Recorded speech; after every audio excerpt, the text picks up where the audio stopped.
I'm not expecting anything special in 2012 around December 21st. I'm not going to lay in any extra supplies, no survival gear. I'm just going to lay in an extra supply of eggnog for the coming holiday season.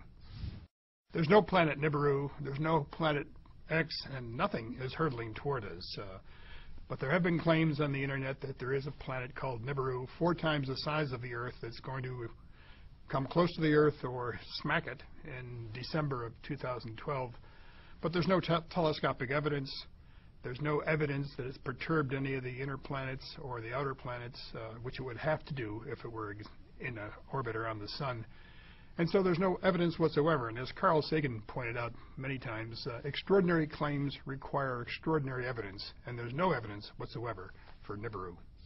The Mayan calendar does not end in 2012. They have terms that they use for long periods of time, much like we have terms for long periods of time, like a decade, a millennia. The Mayans had something called the long count, which was 5,125 years long, and that's what's coming to an end on December 21st, 2012. But a new long count begins on December 22nd, 2012, much like our own calendar ends on December 31st, and a new calendar for the next year begins on January 1.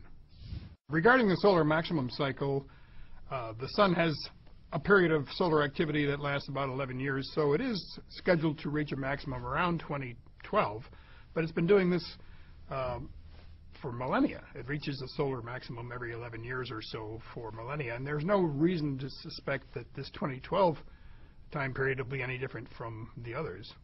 Now, as far as the Earth's magnetic field goes, there is, in historic time, pole reversals, north to south, south to north, but that sort of pole reversal of the Earth's magnetic field occurs on 400,000 year time scales, and it takes thousands of years for that change in polarity to take place.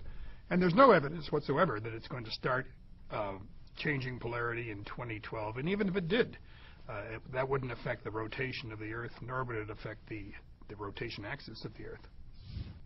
There are no planetary alignments in 2012. There won't be any planetary alignments for a couple of decades on either side of 2012, and even if there were, it wouldn't be in effect, because the only objects in space that materially affect the Earth's motion are the Sun and the Moon. Folks have to be very careful when they get information on the web, and that goes especially for objects that are in near-Earth space and are coming close to the Earth. We have a website called Asteroid Watch, which is backed with evidence and scientific method. If we put something out there, it's the truth. If you go to other websites and they're putting things out without evidence, without science, don't believe it. You have to be very careful where you go for your information.